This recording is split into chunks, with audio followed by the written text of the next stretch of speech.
Everybody, welcome to This Board Game Life, episode number 69, titled Wyrmspan has landed. This is a show about gaming, board games, anything else we want to talk about. I am one of your fine hosts for today. My name is Rob, and with me, as always, I got my good buddy Mark.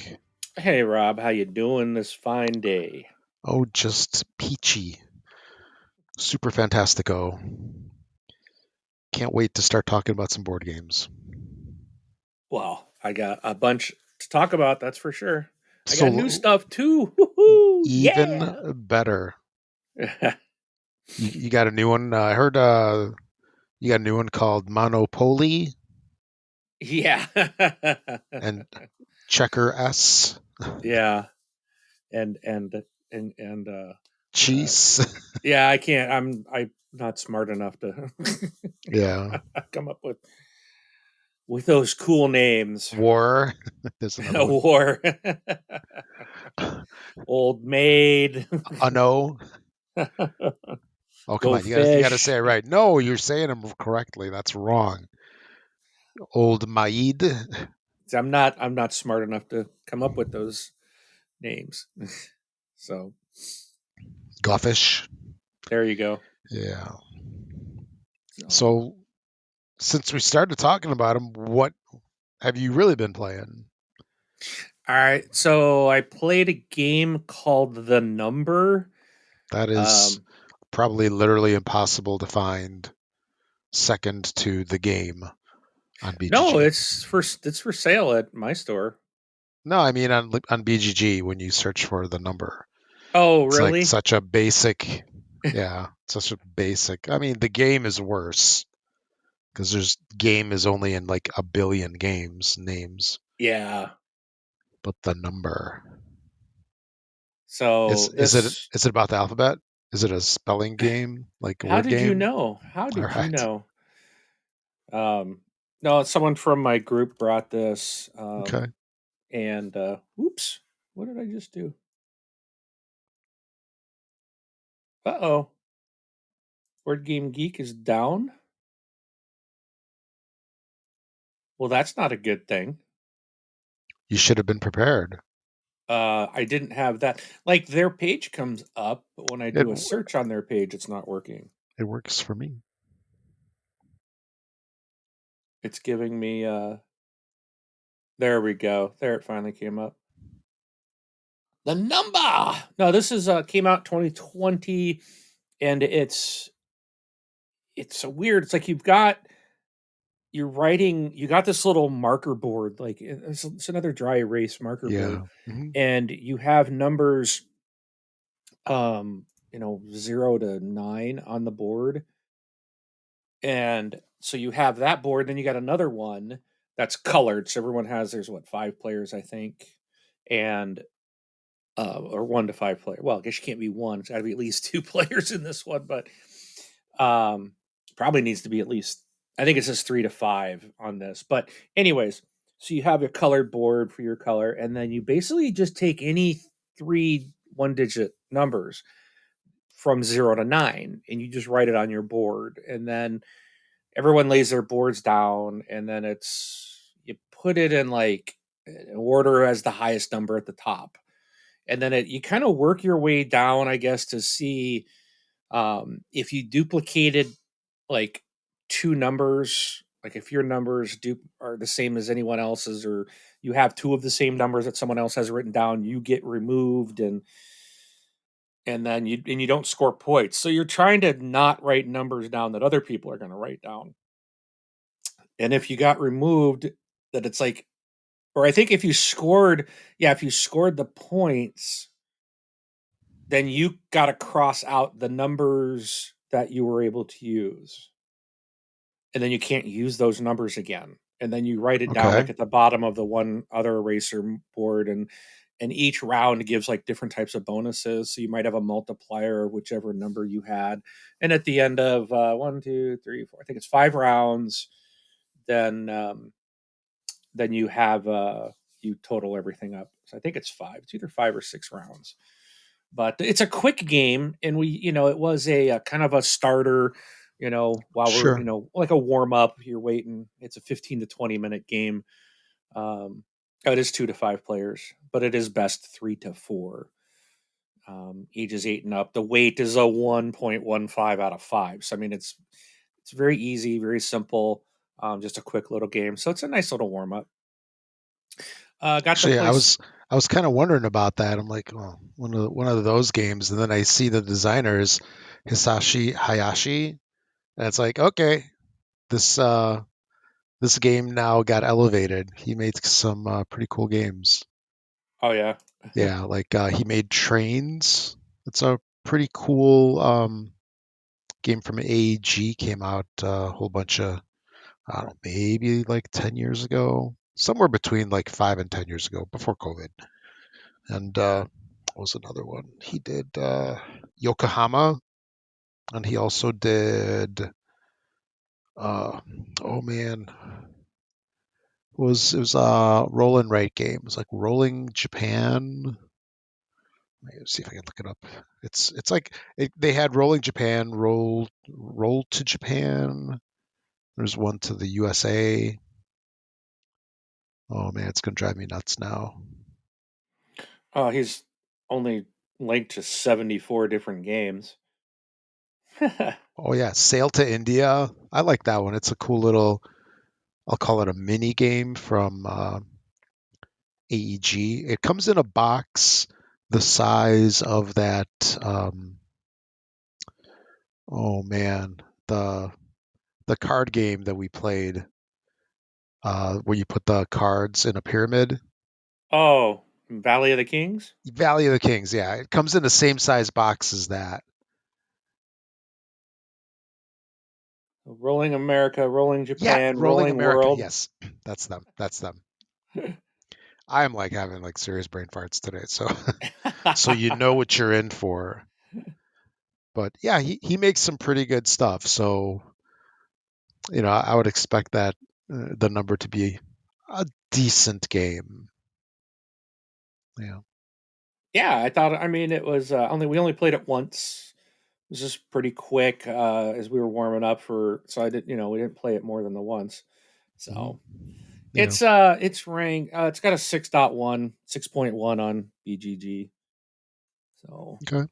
but Nice intro, not intro, a nice filler game to get the night rolling. yeah. Also played Planet Unknown. This time we played with the event cards. So there's these event cards in the game that I've never played with, and it's like I actually played it twice in the last 2 weeks. And the first time it's like, we're going to play with these, and then totally forgot, had them on the table and just went. And we were halfway through the game when I realized, oh, we forgot to use these cards. So then the last time we played last Wednesday, we did play them. And I'll tell you what, I might not use them again because they can be a real pain. Like everyone had to lose because it basically at the start of every round, it creates an event that happens to everybody. So there's some things that are good, like gain additional resource on one of your resource trackers, but then most of them are kind of medium, like yeah, maybe don't impact you, but most of them are like hard, like bad types of things, like reset a resource tracker or lose your. We had all lost a rover, which you need to have your rovers to remove pick up your life pods and remove meteorites that are sitting on your resources on your planet. And we all lost one. It was like, oh, this sucks, But it Yeah. was unique because it's like, well, life in space is hard, and that could be a realistic thing to have loss of a rover. And how are you gonna, if that happens, what are you gonna do now? So there's a lot of things that could really change the way you play, but it wasn't well received by the group. People really weren't too happy with these cards that were coming out. But some of them are good, but there's a lot more that are bad than are good. So, but you can stack that. They tell you can kind of, you're supposed to pull so many out for like the number of players or whatever, and you can remove like more of them. You can put like all the good ones in the deck and limit some of the bad ones if you want. They do tell you that in the rules that you can kind of build that event deck as you want. So, and we just took them all, just shuffled them all up and just went through it. So maybe next time we'll try to maybe half and half it or something, or do a little, not so many bad ones. Also played a new one for me called Century Golem Edition. Oh, nice. I I I like lo- Century. I Yeah. I like this. Now this is the only one I've played was the Golem Edition, but I did like it. Almost thought about picking it up. But it's this one's sitting on the shelf at the game store, so for play. Like, in fact, Yeah. someone had grabbed it off the shelf, so then I'm like, do I really need it? So, but again, one of the things I liked, one of the reasons I wanted, it's like it comes with the little trays that all the little gems sit in, and the Oh, yeah, gems are little really cups or nice. whatever. Yeah. Yeah, the gems are nice, and it's like, ooh, these are nice. I like upgrades. Yeah. But yeah, it was a fun little game. I did enjoy it. I liked it. Yeah. That's a retheme of Century Spice Road. And I Yeah, was just looks like there's wondering a what the bunch difference of them. was. So there's a bunch of these Century games. I Yeah. believe, yeah, there's a Yeah, bunch. So I don't. Spice Road was the original. I And wonder. I think it's maybe just a different look, like a different theme to it. Yeah, it looks like they've got little cubes in the Spice Road one with the coins. The other one actually has like these really nice gems. Yeah, they're like little, like the typical little plastic gems, if I remember right, Yeah. that you see like in all the games with the little sharp edges on them. Yep. Yeah. But they're nice looking. But you still have, yeah, it's still set up the same way with getting the resources and trying to get things to buy from the market, and so it's actually a really nice game. I did Yeah, yeah. enjoy Oh, it. yeah. I might end up picking it up tomorrow if it's still in my store. Probably is. That's not something that should be flying off the shelf, but I did like it. I probably will have to add that to my collection. I haven't played. I've got the original one. And I haven't Yeah. played it in forever, but it was a fun game. Okay. Let's see, what else did I play? Dungeon Saga Origins. So I worked a little further through that campaign with my group. On my other group, my Gloomhaven, we've got to play some more Gloomhaven. I did some more Deep Rock Galactic solo play. I got to mission 11. Well, I think I talked about this last week. I think 11 of the 14, and I just kind of boxed it up. I didn't complete the campaign. It was just I kind of felt like I got what I needed out of it. Now I'm looking forward to the expansions that are coming this year in the Kickstarter that I backed. So I'll pull it back out then, unless I get a group that wants to play. Also played some Racco. I know it's an old game, like 1950s, but it's still fun. Yeah, it's decent. It's and again, I played that with my mom, so Yeah. she enjoys it too. So It's one of the more interesting older games. yeah, it's simple and just it's fun, especially when your cards are dealt out in a random order from back to front, and then you gotta try to put them all in order, numerical order. So Yeah. it's fun. Played some more Clank, but we played the Expeditions Temple of the Ape Lord expansion. So we did get that one finally played. I also got in Gloomhaven Button and Bugs. Uh, are you familiar with this, Rob? I saw that it was a little box. Oh, it's a little box. It's really funny because Yeah. Gloomhaven and Frosthaven are freaking huge Yeah. boxes with Yep. tons of stuff. And they made this box to look just like the original Gloomhaven, but it's like the same shape and stuff, but it's just like miniaturized. It's like 1/10 scale. Oh, it's really, yeah. It's like it fits in your hand. It's just this. Mm-hmm. It's really kind of funny, and I've seen people putting pictures of like it next to a pop can, and the pop can is towering over it. Mm-hmm. But it's a solo player only. It's basically using cards and these little player boards and these little story. There's like a little story on a card that you'll read, and then it'll basically tell you who you're fighting, and you'll pull their little cards out, and then you flip it over, and there's like a little map, and you put your little miniature on the map, and tells you where all the enemies will spawn, and you put their little cubes out there, and they have little damage counters and things, and you basically are fighting. You're playing a really miniaturized solo version of Gloomhaven. It's fun. I've played a couple. The first one I played, I did beat. The second one I got slaughtered. And I think the problem is, if you're familiar with Gloomhaven, you've got the cards. So you only get 4 cards for your character. And I think there's 5 characters in the box. I'm playing as the Bruiser, and so they have the cards have an A side and a B side. So when you use your card, when you use a card, you start out with 4 of them on the A side, and you pick 2 to use, and you have to use the top half of one card or in the bottom half of the other card. That's how you make your moves in Gloomhaven. And then when you do that, you basically flip the card over to the B side and goes back in your hand.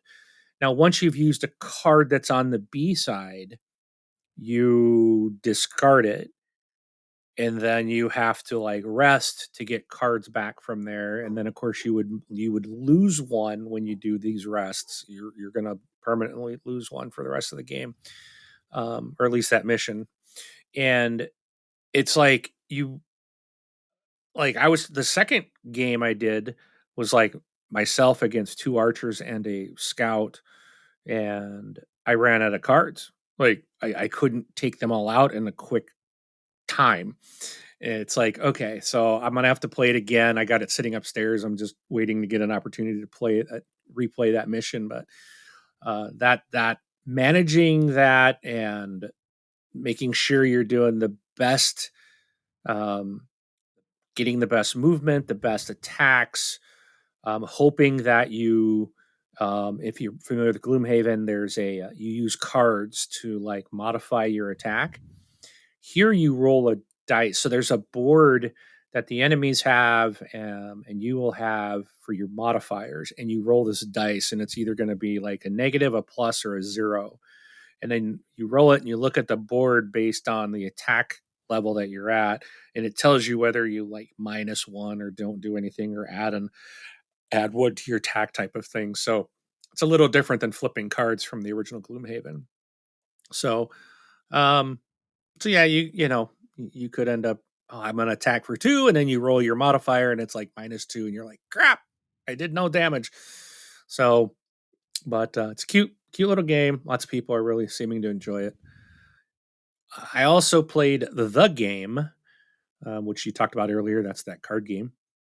And then again, outside of Gloomhaven Button and Bugs being new for me this week, and new to my shelf, I also bought Sea Salt and Paper and the Extra Salt expansion, and got to play it, and really enjoyed this game. Oh, really? Okay. What's interesting is I remember when we were at Gen Con last year, we kept trying to get this game. It was like super popular. It's super and sold out. Super sold out, yeah. So I've looked at it a couple of times since then, and I'm just like, this game, like, I don't know, it just didn't look interesting. And then I don't remember what the deal was. I think it was on sale. I think I got it on sale somewhere, and I was like, okay, I'll finally pick it up. It's a cheap game. Yeah, It's not I mean, it was cheap to begin with, so, but I actually really enjoy it. It's actually really fun, and I think it was like the artwork or something that just kind of turned me off from it. Yeah, it's But there was just origami. yeah, but it's actually a really, really good little game. It's a lot of fun. So I'm really glad that I have this in my collection. It'll be something I'll take it with me as a warm up um, to my game nights and get it out on the table hopefully more often. And yeah, it was a good little game. Yeah, they've got that with that little mechanic. I don't know how to describe it, but it's where you get your set, then Yeah, people can kind of guess if theirs is better than your hand, or how they so go. so you I think you start. I think you have. Yeah, you start. You don't start out with cards at all. So you shuffle all the cards up, put them face down, and you turn two over into two different discard piles, and then no one has cards to start. You just start taking. So you can either take two off the top unseen and keep one, and then discard one, or you can pick one up that you can see on the discard piles, and you just start kind of collecting cards that way. When you get to like say two crabs, those are known as duo cards. So some cards like well if you get another card of that type, then you can play them down in front of you and then you gain a an what is it called? It's like an action or not like a reward, but you get a another action. So one is like take another turn. Another one is steal a card from another player. The other one is take a card off the top of the deck and put it in your hand. And then there's like a fourth one, and I just can't recall what it is right now. But so there's those types of things. So now that duo, they're called duos when you have two of the same card. When you lay that down, you're letting your opponents know, hey, look, I got points. So as you start putting these duos down, you're getting the bonus reward move or whatever, but you also are telling how showing how many points you have. So you can stop. So once you hit 7 points, you can call to end the round. And so in a two-player game, you're playing to 40 points. So I could say, all right, I can see in my hand and what I've got on the table in front of me, I've got either 7 or more points. So I can say, I'm stopping the round. And I can say stop, which means it's over and your opponents, Right. everyone has to score whatever they have. If I think that I might have more points than them, I can say last chance. My turn is over. Everyone else gets one last chance to another turn. And then if I beat them, then I get like a bonus. I get to count up like my color bonus or something. And so if I don't succeed, they get the bonus. So the safe Okay. bet's always just to say stop. Yeah. Hmm. But you can stop it at any point after 7, and then everyone scores and you reshuffle all the cards and you do another round. So it's pretty quick. I like that it's pretty fast. It's a fast game, it's a quick game. It's not um you're not sitting there for long times in between people. You're going to basically 7, maybe a little over 7 or however long you want to go. I mean, you can just keep going till if you want, but um yeah, I was just kind of stopped once I get above 7. I was like, well, let me give me my points. And that it's pretty kind of a good tactic too, I think, because like if your opponent is only got like one set out and only a couple cards in their hand and you're already at 7 or 8 points, you can probably, you're like, well, they only got one that I see on the table. Maybe they've got another 2 points in their hand, but I'm going to go out and we're going to stop them. And they're going to only go out with maybe 1 or 2 points in that whole round. Hmm. Not if they got a lot of cards in their hand. Well, then maybe they're holding on to them to hide the points. So it's kind of a neat little, a way to think about, do I want to go out? Do I want to try to play another round?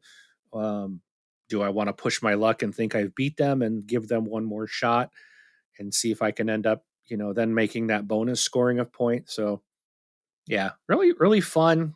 Good little game. The last one that I just got in this week, it actually showed up on Easter Sunday. I was surprised that the mail even came, but Yeah. it showed up. I opened up and we actually got to play it that day. It's a new game called Bonus. Draft and Write Records. And this is one I remember this when it was kickstarted, and I remember looking at it and I was like, nah, maybe not. Well, last week I saw someone actually post a solo. If you probably seen it from Jamie from Foster the Meeple. She does a lot of solo game videos for BGG now. And she posted up a video of this, her going through it solo. And I was watching her play and I was like, this actually looks interesting. And now that I'm trying to have stuff where I can play solo as well. Yeah, I noticed Um, that. I like the whole aspect of, the like flip and right type of thing. So this kind of reminded me of like Welcome to Your Neighborhood, kind of that type of game, different theme, but it kind of reminded me of that. And I really liked the way that these mechanisms worked. I'm like, I'm going to try this out. So I ended up picking this game up. And my mother was over here for Easter Sunday, and I pulled it out. I'm like, we're going to try something new. And we played through it. And by the end of the first round, she was like, okay, we both kind of had it. Okay, we got this figured out. We know what we're doing. And then the next day I took it over to her house the next day and I'm like, let's do it again. And she was like, okay.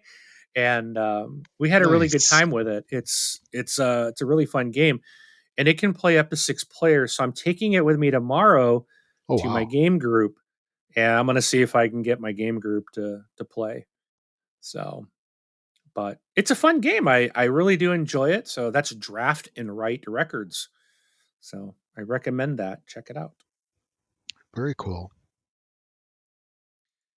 Oh, were you have you been able to get anything played this last 2 weeks? Oh, no. March was a dud Oh, for various reasons. hey, life gets in So, the way, man. yes, it does. No. And you know what else gets in the way? Those darn Kickstarter pledges.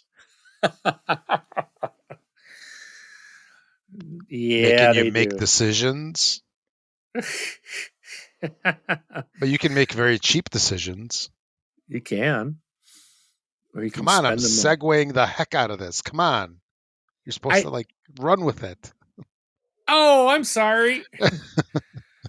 I'm slow. Yes. Ding, Yeah. fries are done.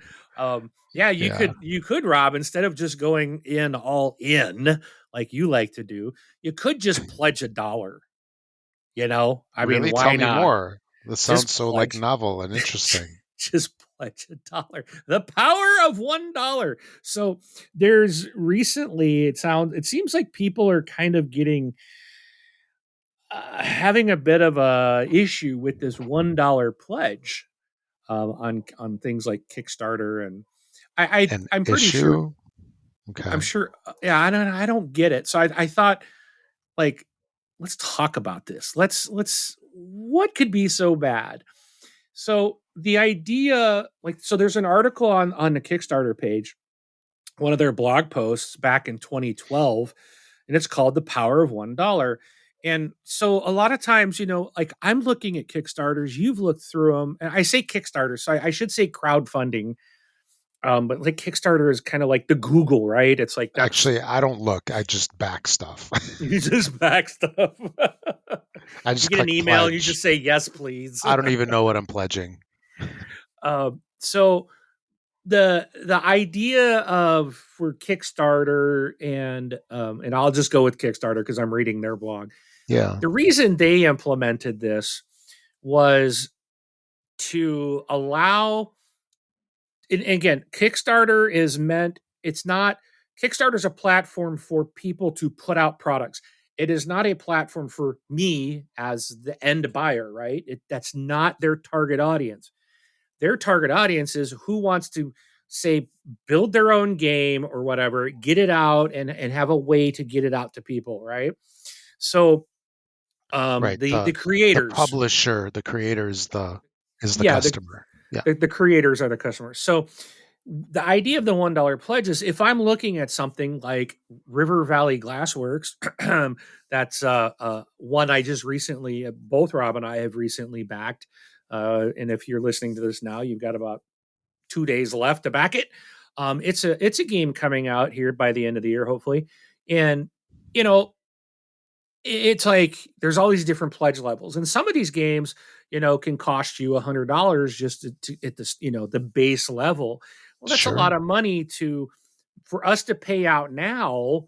And maybe what if it doesn't go through, or what if I'm not sure yet? I'm interested, but I'm not sure, and I would hate to miss out if I change my mind. So the idea is to get a $1 pledge. And yes, you do pay a dollar because you're saying, hey, I'm honestly interested in this enough that it's not like it's kind of a way of saying you like this idea, but enough that I'm actually gonna pay money to get more information or be included in the updates on this project as they're going forth. Also to get into the pledge manager. So when the pledge manager is available, if you didn't pay your $100 for or 180 or whatever it was, you know, maybe by the time the thing ends, and maybe you forgot about it and it ended on you. Boom! Oh man, I meant to get in on that. Well, if you had just spent the dollar, you're gonna still be able to go into the pledge manager and pick what you want to back. Could be the $100 to $200, whatever, the $20, pledge level. So I think it's really good for people like the consumer, the end users, us, right, the end customer, that if we see something we're really not too sure we want to spend that kind of money, but I'm interested in it, and I kind of want to flag it. I want to know a little bit more about it. I can back it for $1. And then I get the update emails from them. I'm Yep. getting they're letting me know about here's our productions, here's what our final things look like. Hey, we're going to production, hey, or I get access to the pledge manager so that when it closes, I can still go and back it if I want. Um, Actually, the updates go more like, yeah, we're going into production. No update. This is an update that there's no update. This is an update, another update that there's no update. Still in production. Oh, we're waiting that's on this. Oh, we got the wrong cubes. We need to get other cubes made from another factory. now Oh, that now you're just being a negative Nancy. yeah, we're at the port, but we have to wait for 17 of our other Kickstarters to arrive so we can ship them all in the same containers. 3 years later. Sorry, They're not all that way. They're not all yeah, that way. no, they're not. Um, so it's a way for us to get involved, to get more information, right? And to Sure. decide if we want to. I mean, $1's not going to hurt you, right? It's not like they're stealing money from you. And a lot of people, I think, are that I've heard, it's like, well, they're just taking your money because even if you don't back it, you don't get your dollar back. It's a dollar. It's $1. Like if you're not interested enough to give them $1, they're not getting rich off your dollar. Like this isn't a scam. This isn't a way for them to get money from people. Okay. It's just a way for you to be included in the project and to be able to talk. You can make comments in the update section, or the little, you know, the feedback area. You can, it gets you in as part of them, and you're basically, you're getting those updates.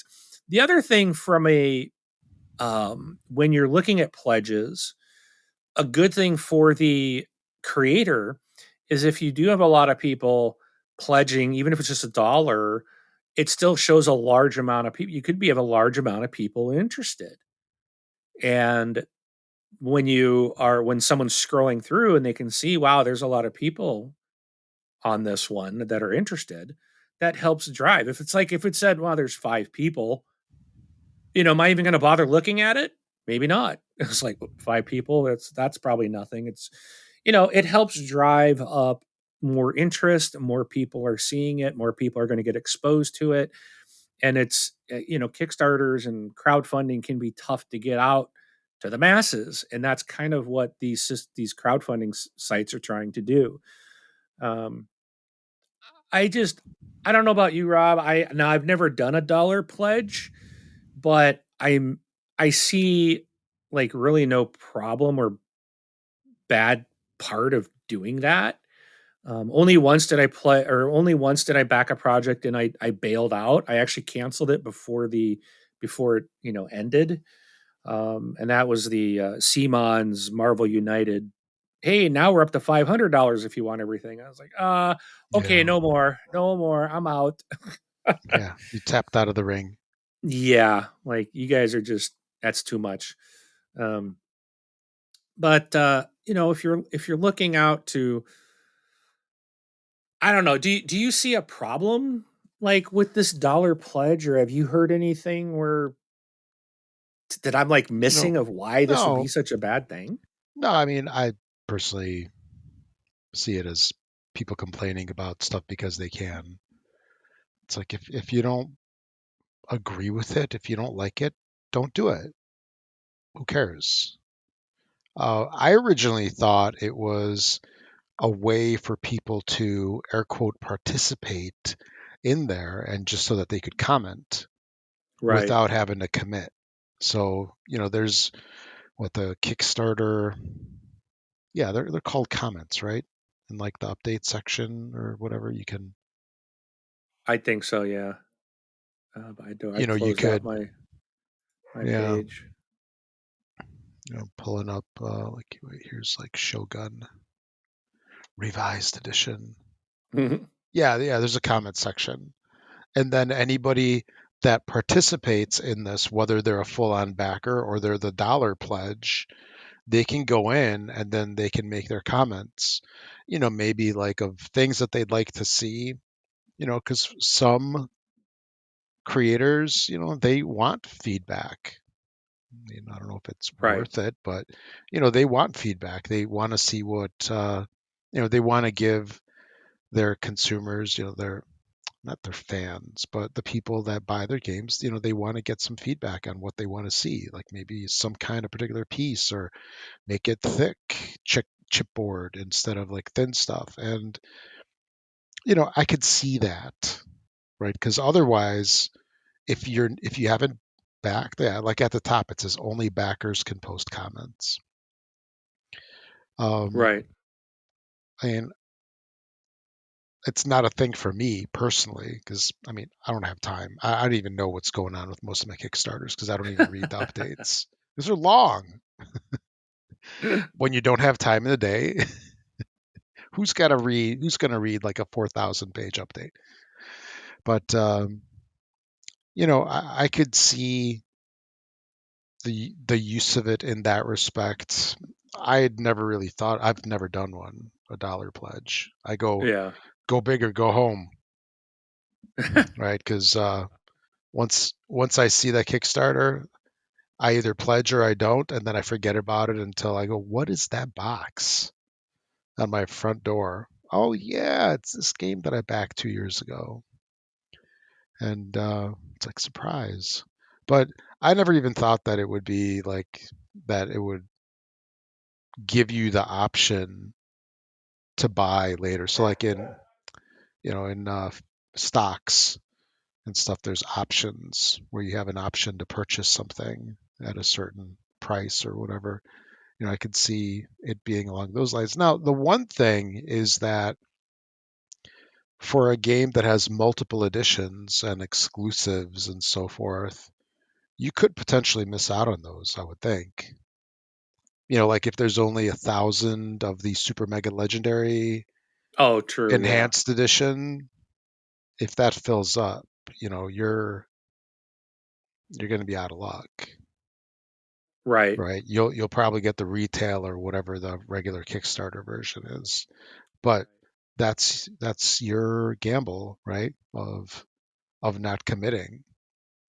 I would Exactly. I Yeah. would easily argue that, if you're thinking about it, just pledge at the level that you want. Because I know there's been a bunch of games where this is what's happened to me, where it's like I haven't pledged a buck or anything, and I sit there and I'm like, okay, it's gonna end in 3 weeks. I'm gonna think about it. I'm going to think about it and then like pledge closer to the closing of the campaign.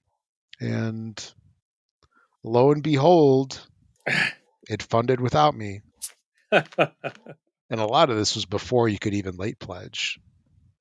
Well, yeah, there's another thing. A lot of these things you can late pledge. Maybe it costs you a couple bucks extra. um, So, I don't know if I've seen a lot go to a late pledge. I've seen a couple. yeah. I would say that's not a guarantee though. And sometimes it's more expensive. Yeah. And by then you might as well just wait and not pay shipping and have it come out, depending on how late the late pledge is. Yeah. Hmm. But Or yeah, I depending on mean, how a lot of Kickstarters go, if you just wait, then it comes out and then you find it half price in the clearance rack of your local game store and get it cheaper that way. yeah, What are you going to say? I don't know. I derailed you. But You did. yeah, I I don't know why people are upset with this. It's silly to me. If you don't like it, don't use it. Yeah, I think uh what's his name? Jamie from Stonemeyer Games. He wrote up a thing about Kickstarter lesson, why every project should have a $1 reward level. He's a huge advocate of it, and some of the things he says it's the ultimate foot in the door prize. He says one of your primary goals as a creator is to make the project as easy to back as possible. A lot of people are going to be on the fence the first time they see your project, so $1 pledge is the ultimate way to get their foot in the door. Not five, not two, but $1. This reward level isn't about the money. And then he said your chances of getting $1 backer to later upgrade their pledge to the core products are much higher than converting non-backers to becoming backers. So that's the thing. It's like if you pledged $1, you are interested, and it's almost like a way of like, oh, this looks interesting. Especially like if you're like Rob and I were scrolling through, or we get an email, and it's like, ooh, this looks interesting. I click it. Oh, now work is calling or something else. It's like, okay, let me just back it. Boom. Or you be like, oh, I'll come back to this, and you forget it. Just Yep. hit the $1 and you're done. It's like you're going to get reminders, you're going to get emails about it, and then you can pledge, to purchase it later on, and maybe and it also buys you time to do a little research. Did the Dice Tower or someone else, like, did they do a review? Sometimes a lot of these third party sites have review copies of Kickstarters going on, and maybe you can watch a playthrough, or maybe you can watch a review, or kind of see what the pre-production copies look like and what people are saying about it, and then decide, yeah, I think I will back this. It gives you that up, then you can go back in and pledge what you want. It also creates ways to engage backers who don't want the core product. So not all of your friends and your family and former backers are gonna want your latest project. So having a $1 level is a way to have them get involved anyways. It allows you to get product updates to your inbox. So again, if you like, for Rob and I, you go all in. The next thing we really care about is when it's at my door. But if you're doing the $1, then you're going to get updates on that project. Um, Allows you to build your community again, having more people on the project, and it does look, for a creator, it helps their project look bigger. And I mean, Kickstarter will show you how much money they raised too. But I've also seen where it's just like, oh, there's not very many people on this, and maybe those people should have a dollar backer, and maybe they'll get a few more people to jump in and take a look at it. Um, so it can also be used by retailers. It's not hard to ask for a buck. It's good for a follower notification type of thing, so you can get back to them. You can send group messages to backers of specific rewards. So you can, a creator can actually reach out to all their $1 pledge levels and have separate communications with them. So, and again, it's a good way to just stay in the know of something that might be of interest to you. So here's a question for you. Let's say you see the latest edition of Candy Crusher 2000 on Kickstarter, and you look at it and you go, "Ooh, 1,000 backers," and then you see $1,000 of $500,000 pledged to goal. Well, what would you think? Would you back it? Probably not. So great, my dog's barking. Yeah, $1 pledges don't make projects happen. No, they don't. But it also takes Yeah, the risk out for you. So again, if it's something you're interested, and maybe it's not going to fund, you know, yeah, because even if it funds, there's no guarantee that and it's your you're going to get it. fault. It's your fault that it didn't fund But because you if only it pledged a funds, you may dollar. not get your money. You may not get your Yeah, product and still lose your money. It does happen. So, but I did want to. I mean, that's all I really had about it. yeah. No, I know. But I did want to. I do want to close this topic with this. I want to read something What's that? that I found on Reddit, and it really made me laugh. It's called The Dreaded $1 Demon. In the board game crowdfunding space, the $1 demon is the most feared creature of all hopeful and idealistic crowdfunding campaigns. To be an effective $1 demon, you need to do the following: pledge only $1. Even though the option clearly tells you what you get, you still need to post the following inaugural comment to the crowdfunding comments. Quote, if I pledge $1, will I have access to the pledge manager? End quote.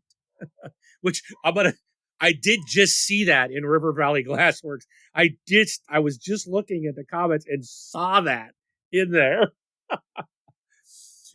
Especially if it has already been asked by someone else. This lets the social media manager know that you're serious about this game and that you have no reading skills whatsoever. Avoid reading anything. Do not read the campaign page. Don't read any comments. Make sure to post the same question that was just answered. Don't read updates and don't read any FAQs. Can I look at pictures? Maybe. Probably. If a draft rule book exists, do not read it. See above. If a rule book does not exist, complain that there's no rule book. Yeah. Be awash with a feeling of superiority. You are a king and they need to earn your favor.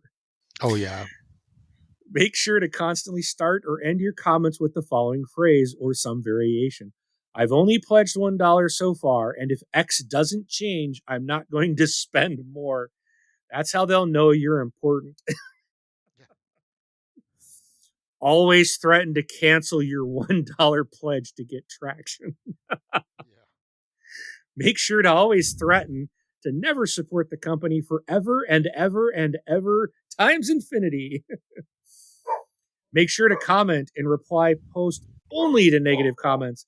As a $1 demon, your job is to fan the flames of anger, hostility, and negativity. Basically, you're Emperor Palpatine in Return of the Jedi, sitting on your $1 throne and cackling to others to fight, complain, and release their anger on your behalf. Always complain about shipping costs. I cannot stress this enough. You live in a bubble, immune from petty concerns like current events, world issues, inflation, and a basic understanding of profits and wages. Never mind that they provided a cost chart or caveat explanation that changes can happen. None of that matters to you and your $1 pledge. Always complain about shipping. Duh. As an added bonus, if you stick through all the way to the pledge manager and actually spend the dollar, you'll have even more weeks, months, and even years during the pledge manager to not only post to the crowdfunding page, but on BackerKit as well. You can keep your incessant and redundant comments going for weeks, months, and years to effectively suck out any type of enjoyment the company may get from the experience of crowdfunding. Nice. Remember, empathy, kindness, understanding, patience, and even basic civility are not qualities you possess. You're a darned $1 demon. Nice. Last thing here, it says $1 is a lot of money these days, and if the board game company wants more, they need to earn it several times over. You're the most important backer. You matter most. All those other people that just get the max pledge and then don't comment and just wait for the game are nothing to you. You are the $1 demon. So we're nothing, Rob. We just back and then don't comment. Yeah, I just thought that was a really funny read. there's some truth to that. Yeah. That's there for a reason. For certain stereotypes. Exactly. Nice. That was good. I like that. No, but it's so funny that I was looking through when we were talking about the whole comments, I went to the comments of that thing and boom, the first thing I saw is, yeah, it's right here. 20 minutes ago, super backer, they said, will a $1 pledge give me access to the pledge manager? Oh, goodness gracious. That they obviously said that they had to send that as a joke. Oh yeah. Snarky joke. Yeah. That's my kind of joke. Especially if they're a super backer. Super mega backer. So, all right. Anything else on the pledging? No. Or should we? I gotta. Like I said, I said on our last show, I would promise 2 reviews. Let's do them. All right. So the title of the show, of course, is the Wyrmspan has landed. So I did get. I was part of I pre-ordered from Stonemaier, and I want to say I really appreciate Stonemaier for one thing. They didn't do crowdfunding. They just didn't he stop doing that? Like Jamie? Yeah, but he actually supports it. He's like, yeah, I mean that's his roots. Yeah. But I like that, Stonemaier could have said, let's put it out there and use everybody else's money and not put their own money up at risk, right? And I think when a company hits a certain point, you shouldn't be using. I'm sorry, CMON should not be crowdfunding. They're too big. It's a pre-order and hype machine. Exactly. That's so what I don't. They use it for, yeah. So I really appreciate Stonemaier that they're taking the risk with their own money and not using ours. And I appreciate that. And I pre-ordered this right from their site. I got it and I'm really happy with it. The game's awesome. And I'm going to do a review about it now, share my thoughts on it. Cool. So Wyrmspan, as I mentioned, this from Stonemaier Games. It came out this year, 2024. It was designed by Connie Vogelman. This game does play 1 to 5 players. The playtime is stated at 90 minutes, and it's for ages 14 and up. This is a card / board game. You do have cards that you're managing. You all have a player board in front of you, and then there's a couple of other boards that you will be using for this game. It does have hand management, drafting of cards. It does have a progressive turn order, so you will be going on your turn, and then when you're done, it'll go to the next player and they'll do theirs, and you kind of go around. So there's a total of 4. I think I'll get to that. I think I'm jumping ahead, but didn't I put how many rounds? Yeah, I did. So I'll come to that later. But that's how the turn is working. So kind of a quick rundown on Wyrmspan. If you're not familiar, you are an amateur dracologist. Dragonologist? A dracologist. I like dragonologist better. I'm sorry. I'm changing it. In the world of Wyrmspan, a place where dragons of all shapes, sizes, and colors roam the skies. You excavate a hidden labyrinth you recently unearthed to your land and entice these beautiful creatures to roost in the sanctuary of your caves. So during a game of Wyrmspan, you will build a sanctuary for dragons of all shapes and sizes. Your sanctuary begins with 3 excavated spaces. It's the leftmost space in your Crimson Cavern, your Golden Grotto, and your Amethyst Abyss.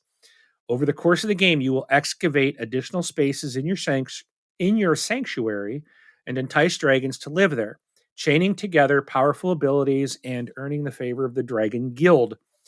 Wyrmspan is inspired by the mechanisms of Wingspan, though its unique elements make Wyrmspan a standalone game that is not compatible with Wingspan.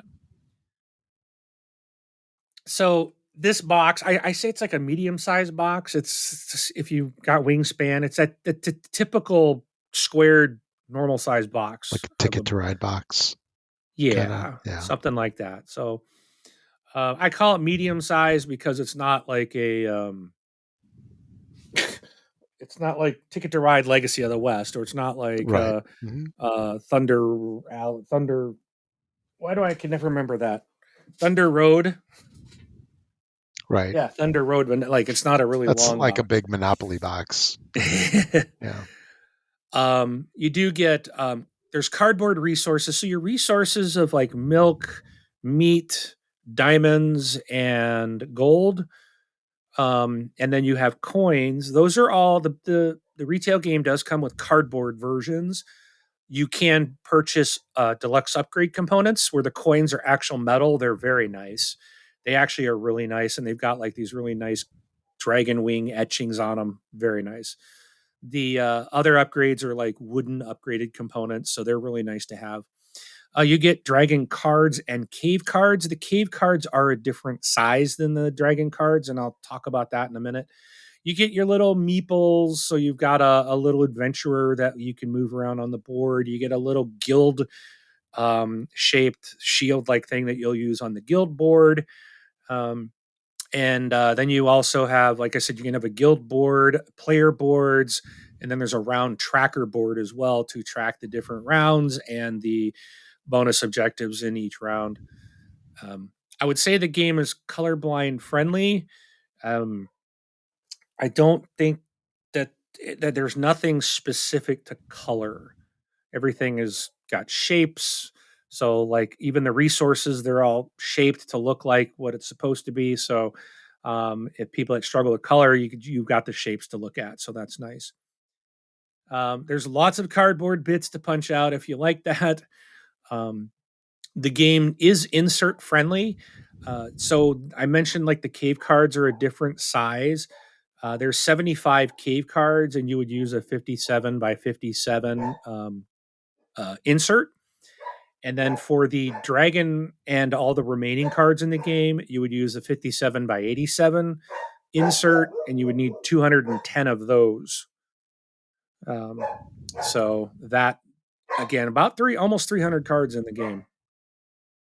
And are you able to hear my dog, Rob? Yep. Crap. Okay.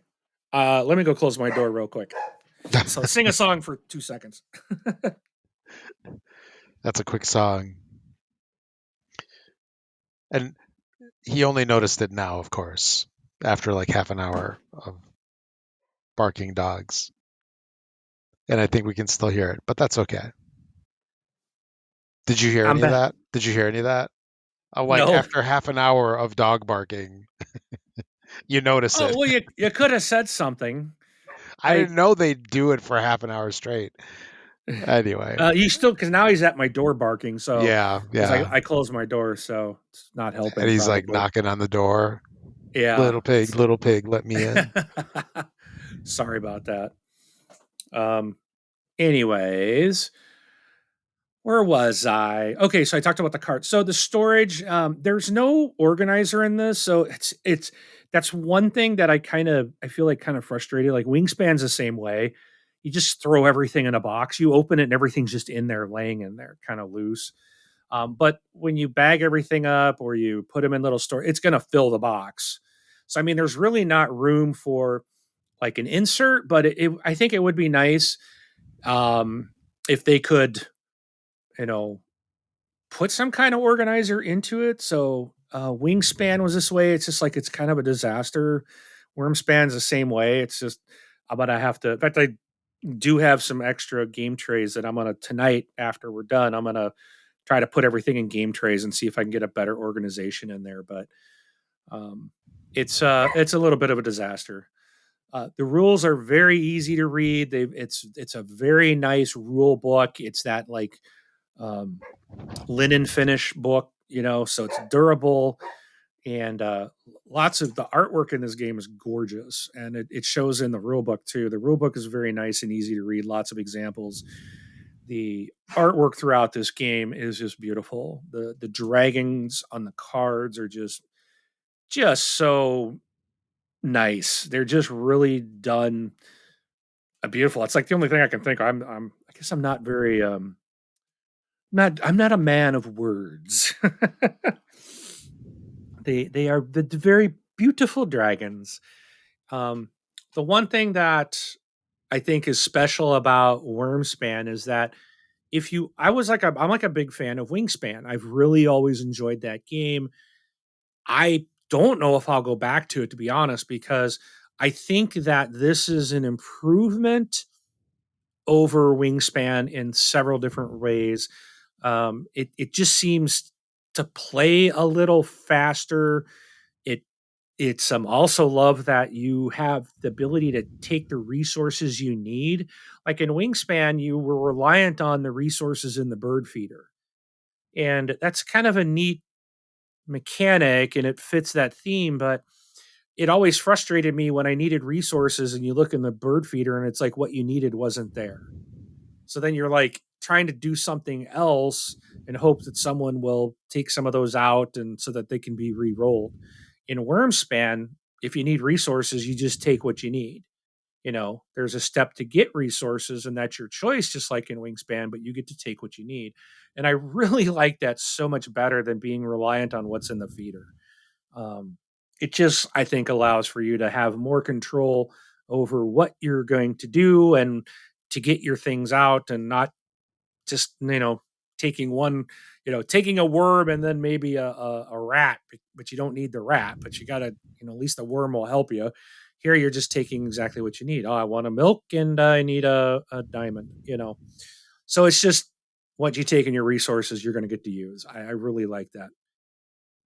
The rule book, it's only about 16 pages. It's very easy to read. It's very colorful. Does have many examples of play. And then speaking of the gameplay, so I mentioned earlier that this is a total of 4 rounds. Okay. And what you do is you get the coins that I mentioned. Everyone will start each round with 6 coins. Now, it is possible for someone to have an additional coin if they you can earn additional coins. Now, the coins are what you're going to use to take your turn. So in a way, the amount of coins you have and how you use them dictates how many turns you'll have that round. And so you could end up, even though everyone starts with 6 coins, you might have to, in some dragons, to play them will cost you a coin. So you're playing a coin to entice the dragon, but then the resources on the dragon are usually like milk, gold, meat, or a diamond. But some of them will also require a coin, which means you're paying an additional coin. And so it's like you're going to potentially lose a turn that round to get that dragon out. So it's like, is it worth it to lose a turn? Or, is it better off to get him out for what the dragon represents and what you can gain from it? So that's kind of a neat little mechanic that they've added in. There's also sometimes you might gain a coin. So sometimes I think I've played around where I've ended up with like 8 coins total in the round. And after 6, at any point I can pass. Once you pass, then you're done for that round. And so say I have 1 or 2 coins left and I pass, those coins will stay with me and I'll get those in addition to the 6 you get at the start of the next round. So now I have maybe 7 or 8 turns I could take. So you can save things up to try to have more turns if you want, or more coins to maybe get out a dragon that's going to cost you an additional coin type of thing. You can also save them for when you are doing adventure. So when you adventure, every time you do an adventure, you're taking. So I'm jumping all over. So the coins are kind of, you're going to always pay a coin at the start of your turn, and the coin you're going to put it either on the excavation, which means you're going to clear out and excavate one of the caves on your player board, and open it up so that you can entice a dragon to stay in that spot. You can also, like I said, the second thing is enticing a dragon. So any open spot in your cave, you can entice a dragon. Basically, you're playing a dragon card in its proper zone in an open cave spot. Or you can explore. That's another option you can do. The exploring will allow you, if you need more dragon cards, then you're going to explore one of the particular caves that will allow you to draw dragon cards. If you need more cave cards, you'll do an explore on the Amethyst Abyss, I believe, is the one that gives you more cave cards, which allows you to excavate. And if you need resources, you'll go into like the top cave, and you're going to move your little guy across. So in Wingspan, you were moving like your cube from right to left and triggering the cards. Well, in Wyrmspan, you're actually doing it the opposite. You're going from the left side to the right side, and there's these little squares. And if you have a dragon, the more dragons you have in that cave, the longer your little adventure can explore and gain more resources, trigger more actions on the dragon cards, and maybe you'll end up going moving up on the guild track. So the guild track is like a whole separate board that everyone has a little token on, and as you move around the dragon guild, you'll gain resources, and then at the very top, like at the 12 o'clock and at the bottom of the 6 o'clock position on the board, when you land there, you get to take a bonus and put one of your little cubes on one of the available bonuses that are in there. And there's several different guilds that have different types of bonuses. So some will just give you like bonus points at the end of the game. Some will let you do, grab 2 cards and gain this or do this or whatnot. There's all these different types of things that you can do. So you can select that and you put a cube there, and some are limited to just like only one person gets this, or maybe 2 people can take this bonus. So you put your cube to claim it. So the faster you get there, you have the better chance of maybe getting the bonus that you want. And then you just kind of keep moving around. So moving around that guild also gives you more resources as well. So it's each round will go until everybody basically has either passed or is out of their coins. And then at the end of that, you look at everybody will do their end of round bonuses, and then you look at the round bonuses that everyone was. So maybe it says have the most medium-sized dragons on your player board. So you look up, and whoever had the most, they put a cube on the first, on first place, and everyone else puts their cubes wherever, second, third, fourth, and so on. And then at the end of the game, you do that each round. There's a different round bonus, and at the end of the game, you guys, you total up all the scores you had from that as well to go towards your final victory point. So, and that gaining the most victory points is the goal of the game, to score as many points as you can. And there's so many different ways to do this. But like I said, you're going to kind of explain how you play the game and getting these points. So the dragons will have points on their card, depending on the type of dragon. Some of them, like I said, if they have like the little bottom bonuses at the bottom, so like when you're doing adventure and your little adventure dude lands on the card, it can trigger bonuses. Some of the cards will allow you to tuck cards underneath, which will be an additional point for every card tucked. You can add resources and cash resources on a dragon card, which will give you a point for every cashed resource at the end of the game, which is really good because at the end of the game, every 4 resources or 4 cards combined in any way, you could take 2 resources, 1 cave card, and 1 dragon card. Well, that's 4 items. Those 4 will give you 1 victory point. So, or you can take 4 resources, gives you 1 point. But if you can tuck the cards, they're a point each instead of 25% of a point at the end of the game. So caching resources and tucking cards is a great way to get some more points. The game is fairly easy to pick up. If you've played Wingspan, then you're going to be very familiar with the majority of the game.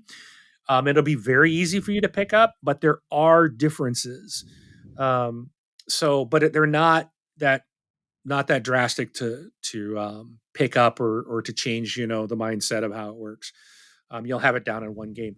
If you've never played Wingspan, the game I think it's still fairly easy, but there's a lot of things going. But I've taught a lot of people this game. I've played it several times just since I've had it, and everyone, even those that haven't played it before, have not played Wingspan, have picked it up fairly quickly.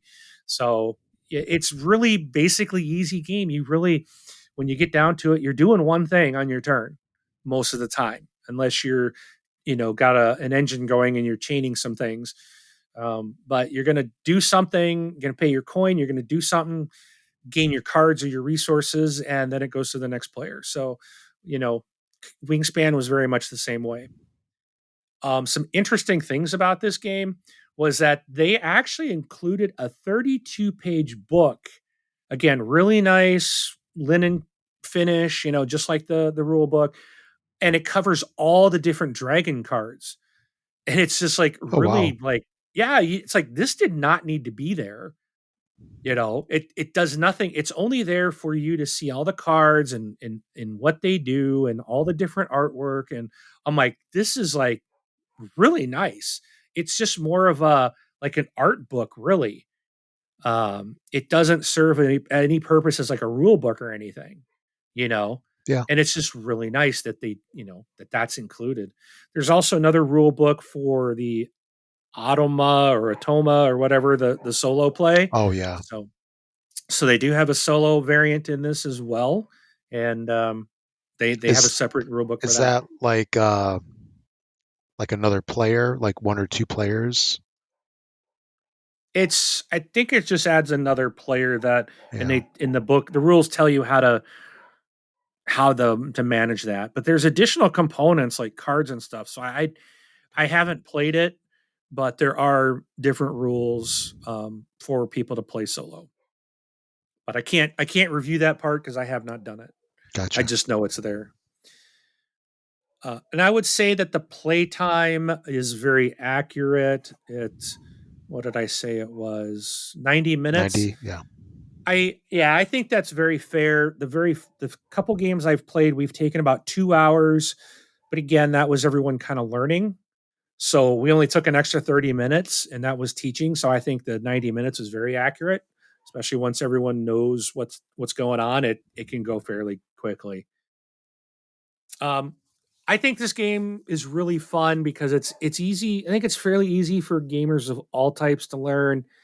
It's quick to play. Like I said, once everyone understands, it actually can go pretty quickly. And there's just so many different options and styles of gameplay. So it just allows for a lot of replayability. Sometimes you might be trying to get dragons in every cave system, and other times maybe I'm just going to try to tuck and maybe you just leave a cave open, or maybe you're trying to get a bunch of hatchlings out to get the extra bonuses from that, but or maybe you're just there's so many different things that you can try to chain as well to make things happen. So it's like every time you're going through it can really be a very different game. um I just really like that, and it's very, the components are. I think the player boards are fantastic. The cards are fantastic. In the retail game, the only thing I would say is, you know, the cardboard cutouts. I mean, they're cardboard, right? Yeah. They're no different than anything else. I like deluxe components, so Oh, I um, didn't know. That's news to me.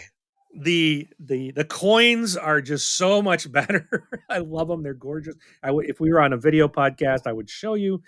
But it's yeah, it's I got that. The only con I have on this is the lack of any kind of organization in the box. It's like you when you open it up, and I remember opening this up, and my first thought was like, "What the heck?" It's like everything's just thrown in here, and it's like, "Oh yeah, Worms Wingspan's the same way."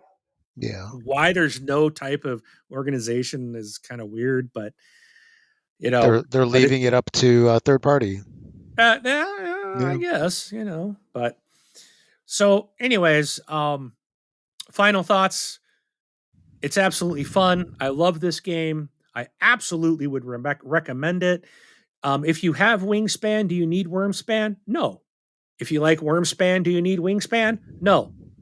They're very similar. In my opinion, Wyrmspan is a better playing game.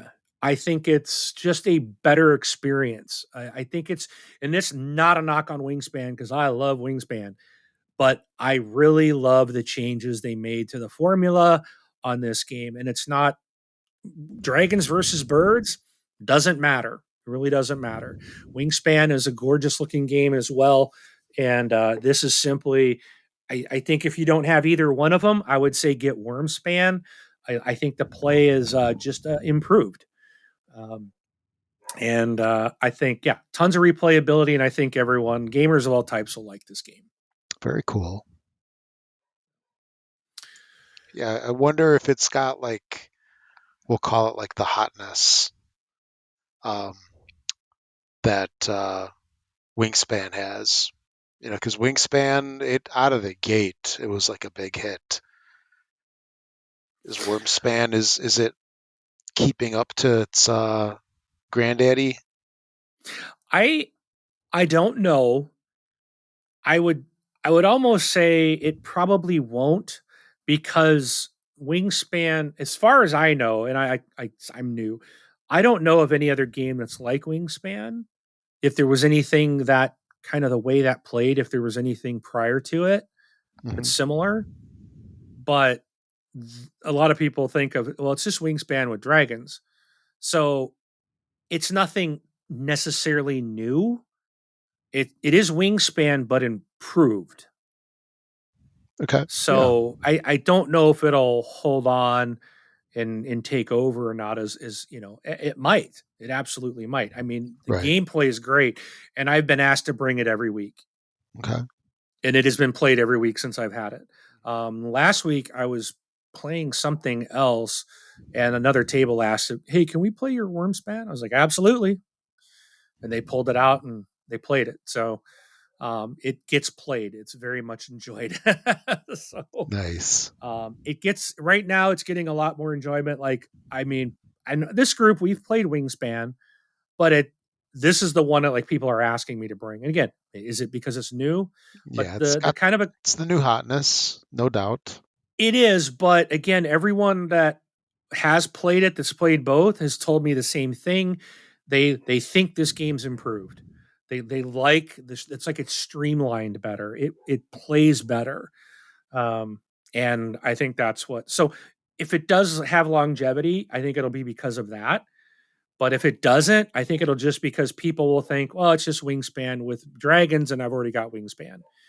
Yeah. And y- y- yes, that is what it is, but it's more than that. And I think people should not write it off. Well, I've played Wingspan. I don't need to play Wyrmspan. No, I would say play Wyrmspan. Absolutely give it a shot and try it. You might find that you like it more. Maybe you won't, and that's okay, but give it a shot. Yeah, exactly. So, all right. It definitely seems like it fits the if you like this, then try this, Yes. you'll probably like it. As opposed to this is just an updated version. It's like Wingspan 2.0, Yeah, and and it's that's not. not. It's Yeah. yeah. So, all right. Okay. Well, I got one more review, Awesome. and this one is and I will say this, I will do another review in 2 weeks on uh what was it? The Draft and Write Records. So, cuz that's a brand new game. So I will talk about that one on our next show, but this week you're getting a double. You're getting a duel review. Dorfromantik the Duel. So you've heard me talk about Dorfromantik before. So this is the new competitive version. So this was just released this year, 2024, by Pegasus Spiel. The designers are Michael Palm and Lucas Zach. This does play 2 players. More on that later. The play time is about 30 to 45 minutes, and it's ages 8 and up. Um, I I almost feel like it's a little young for Dorfromantik, but You mean for regular Dorfromantik or the Duel? Well, the Duel says 8. I don't know what the regular one is. Let me see. It's right behind me. It says 8 and older as well. Okay. I kind of feel Well, like it should be a little higher age just because of some of the things. It's not complicated, but there's a lot of thinking involved, and might be a little. I'm just saying personally, I think maybe 8's a little young for this, but anyways, it's just a tile placement game. It's a tile game, so you're placing tiles out, and the kind of the quick rundown here is. After the great success of Dorfromantik, the board game, the next part of the Dorfromantik world is no longer about working together, but about friendly competition. The basic principle of the Spiel des Jahres 2023 is retained, but now both sides continue to expand their own landscape with the tile they have just revealed. Two new types of assignments also come into play with the double and all around assignments, which can be combined with Dorfromantik, the board game. Two independently playable modules also provide more challenge, more variety, more interaction. Four of the new special tiles can be also integrated into the normal base game and played cooperatively. The dual game allows two players or two teams to compete, and with two copies, even up to four people can play. So who's going to, who will create the most beautiful world of hexagonal landscapes? Who will be better at fulfilling the villagers' orders while also mastering the challenge of new assignments? So again, this box, medium-sized, regular square box. The bits in here, there's duplicate tiles. So there's some big hexagonal tiles, and then there's these little tasks, chits and stuff that you'll have that you'll use in a score pad. There's no, I don't believe this is a color blind. Let me see, because there are colors on the task, but I believe on little task tiles, but I think they're all shapes. I think they have the shapes on them too. Yeah, they do. So that won't be a problem. I had the game sitting here next to me, so I had to quick look. So yeah, I think it is colorblind friendly. Again, lots of cardboard to punch out. It's good quality. So again, there's no real problems. I didn't have any issues punching it out, like runaway edges or anything like that. It punched out very nice. Don't need any sleeves because there's no cards in this game. The storage on this was awesome. Like, it was so easy. It actually has an insert in it, and they actually show you in the rule book where things go. They tell you exactly where they go. nice. Yes, it's like Wait, it's in the rule book? it's in the rule The book. actual rule book. Oh my god. You need to like circle that game on the calendar or however that works. So here, let me. That is a diamond It's in the rough. it's on page 3, and it's titled "Sorting the Insert." That's it beautiful. it tells you, got numbers. It shows you the inserts. Got little red numbers. Number 1, red tile. Red special tiles go here. The red task tiles go here. The red landscape tiles go here. It's awesome. And then they even have this game. So if you have the original game, it actually comes with an expansion for the The regular base game? Dorfromantik game. Okay. Yeah, it Oh actually wow. has expansion material in here, and it even tells you Sneaky. there how to store it in that box. Oh I was like, nice. wow, these guys are awesome. So a lot of publishers could take some notes from these guys. Oh heck yeah. So the storage is about it. It couldn't get any easier. The rules are very easy to read with plenty of examples. Again, the artwork, it's beautiful. They just did a very nice. I love the look of the tiles. The coloring and everything is just really nice. They did a great job. And it looks just like the original game. Um, and I think what's really special about this is it's quick to learn. It's especially if you know the original game. It's just, you're basically taking the original game, and you're now it's a competition, and it's actually very fun to play with a lot of replayability because of the design of the game. Every time you play, it's going to be different. It's just the way it is. The rule book's only 11 pages long, and it covers how to play the duel. It covers storage of the game. It covers the additional modules that are there to expand the gameplay. Plenty of examples. So the game, you will play this. So there's 42 tiles for each team. And so what happens is one of the teams will shuffle all their tiles face down and create some draw stacks. So they'll have a stack for tasks tiles and one for landscape tiles. The other team is going to have all their tiles face up so that they can see them. So what's going to happen is the team with the tiles down, they're going to pull the top tile.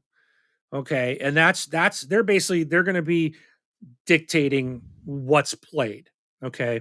So they will pull a task and it'll be like, oh, it's going to be a railroad. And then they will pull up the number. So it's going to be a railroad of 5, right? So then the opposing team will pull the same exact task tile and the task number and place that on their side.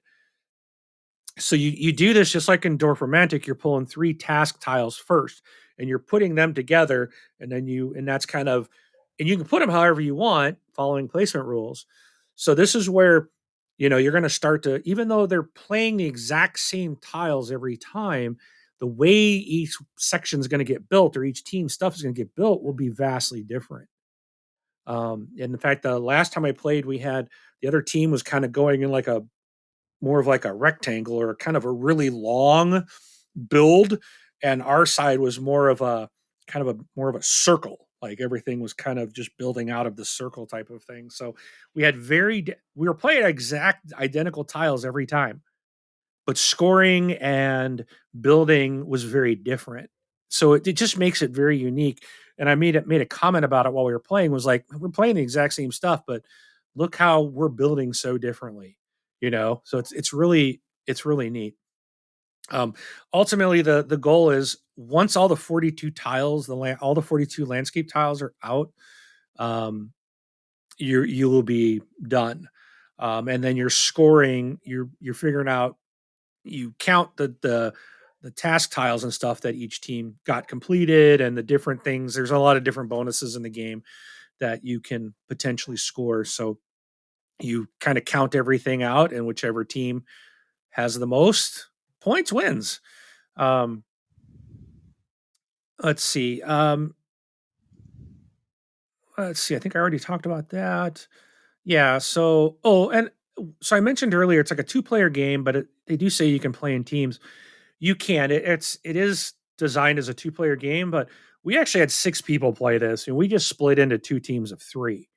And then the 3 of us would talk about how we wanted to best place our tile, Okay. and that's what the other team did. But it's probably best to not have more than 4 people, because it's one, it can create.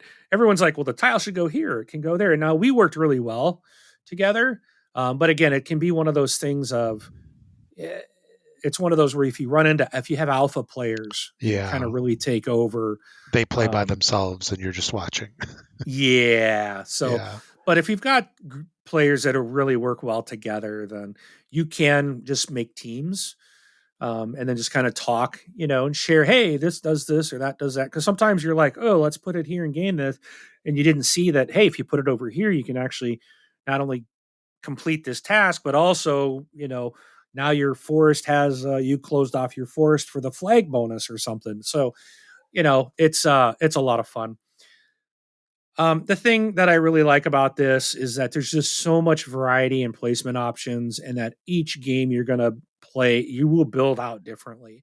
You will never build your little world will never look the same in any 2 games, and I Okay. really like that. Um, cons, none. That I just the game is just. I was wondering how they're going to make this into a dual competitive game, and it's just like, wow, this is fun. Well done, you It's think? well done. Yes, Nice. Nice. they did a great job. Um, so my final thoughts on Dorf Romantic, the Duel. It is very fun. I really did enjoy it. I absolutely would recommend this. Um, it's it in again it now what's different here about like what I was talking about with Wyrmspan and Wingspan. Do I need both? No, you don't need Dorfromantik the Duel and Dorfromantik the board game. But if you like either one, if you like the competitive version but would like to make a cooperative game, then get the other one. If you like the other, it's cooperative, but would maybe like to try and have a little competition, still friendly. It's still like that light, friendly way. Then get it. I got both these games. I love that I got both of them. I can see both of these getting to the table. It just depends. Are we gonna, you know, I can play Dwarf whether I'm in a competitive or a cooperative setting. I have that game to play in either setting.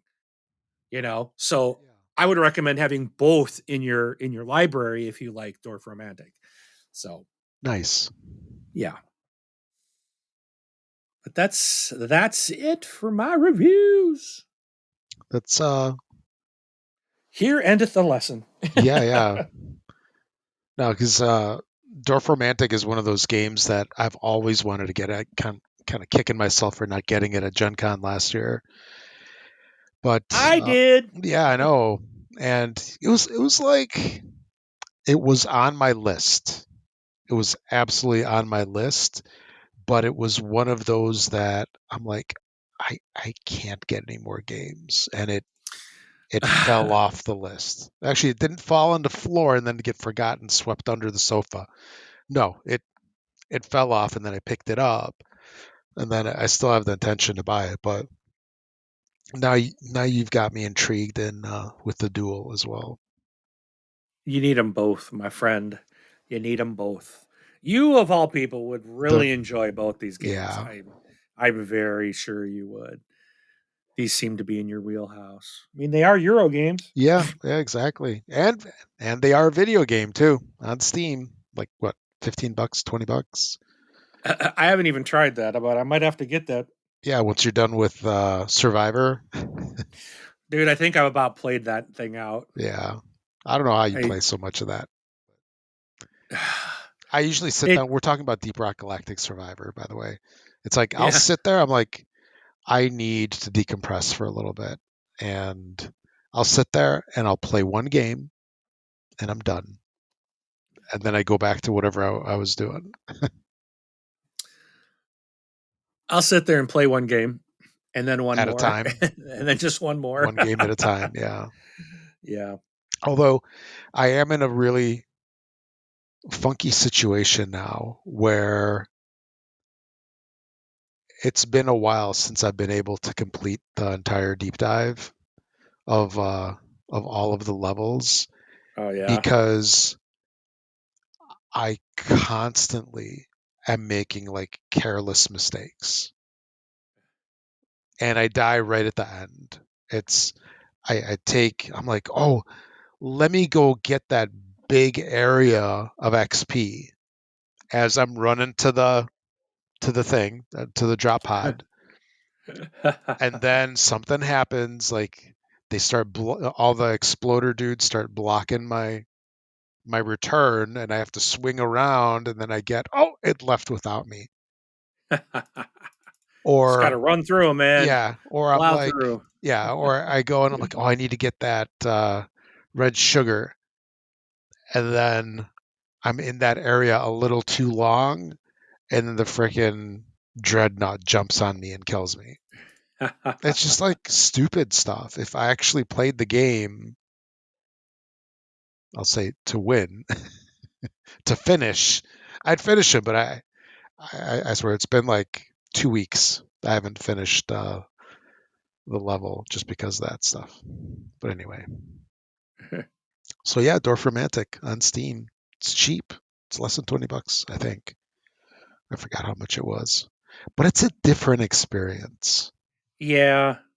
It's a very I different I experience. I don't know if that, and I think what it was a video game first, right? Is my Yeah, yep, understanding. it absolutely was. The board game is an adaptation of a video game.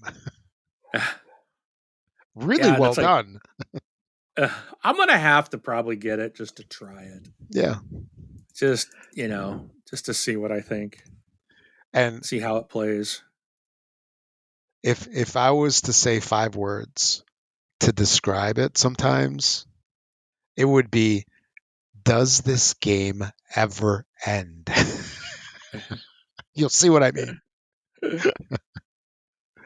Or maybe it should be 6 words. OMG, I'll count that as 1 word.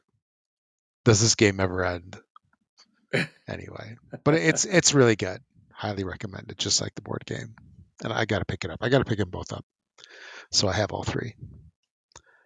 But cool. All right. I think that's a wrap for episode 69. Snicker, snicker, laugh, laugh. Yep, What that's it for me. do you have anything else to add, or should we close this one out? Still waiting on my bag. I was just actually going to ask. I was seriously just going to ask. I'm like, you getting your bag soon? I don't know. Supposedly they're gonna start shipping him soon. You know what? So I saw Mayday Games um, is making their own bag. Maybe you should back that and see which one you get I first. I saw that. Yeah. I need a bag. The one I've been using is now it's like ripped, so I'm using like these 2 little Walmart bags to carry stuff. Dude, just Like, use an IKEA bag. I know it's I got freaking. one somewhere. It's just I too know it's. big. I was gonna say. I know it's like a freaking canoe. It's And like then a if I canoe get with that 2 bag, I'll handles. fill it, and then I won't be able to carry it in. Yeah, exactly. So Or did you too ever, funny. when we were at Gen Con, did they have the AEG big bag? I forget what they call it. I don't remember if they had it this past I year. no, I didn't get anything, so Yeah, because I didn't get any big bag. I mean, I got a pretty big one from Gen Con, which is it's like one of those little cloth things, but it's ripped now. I can't remember the company on it. I threw it away because it was finally shredded. But I had one from Gen Con I've been using while I've been waiting for years to get this other one in. So hopefully soon. Let's see. Let me look that up real quick. Let me see what their last update was. I could have swore they said they were going to ship by the end of last month. Updates. Custom bags and playmats for board games. Yeah, I got a playmat coming in too. Update 39. So the March 14th was their last fulfillment update. And it says in the US, ShipCalm has completed verification of all goods and everything is now logged into the system. They're set to commence shipping the first batch to your doors next week. That was March 14th. So orders should already be going out because that was right, 2 weeks ago. right. So we're now into week 3 of shipping. I've got no notification from them. This So. is week 11D3 Yes. of shipping. Give me my bag. Look at that link that I just sent you of the AEG big game bag. You know, our listeners are so happy to hear this. I know they might know what I'm talking about. Oh, that's a big bag. Yeah, that thing is approximately, I'd say, 2 to 3 shelves tall. And I can tell you, when you put a bunch of games in there, so like when you carry that bag, the bottom of the bag is like near your ankle. Yeah. That's how big it is. Or, I mean, you're a tall guy. Okay, maybe it's like mid shin to you. But yeah, they get really freaking heavy, but they can hold a ton of games, and it's near impossible to walk without like destroying your shins and your ankles. But I've done it. I've done it. So anyway, all right, let's close her out. So thanks for watching, listening. Wrong show. Thanks for listening, everybody. We'll catch you all in 2 weeks with episode 70. All right. I'm Mark, and we'll see you at the table.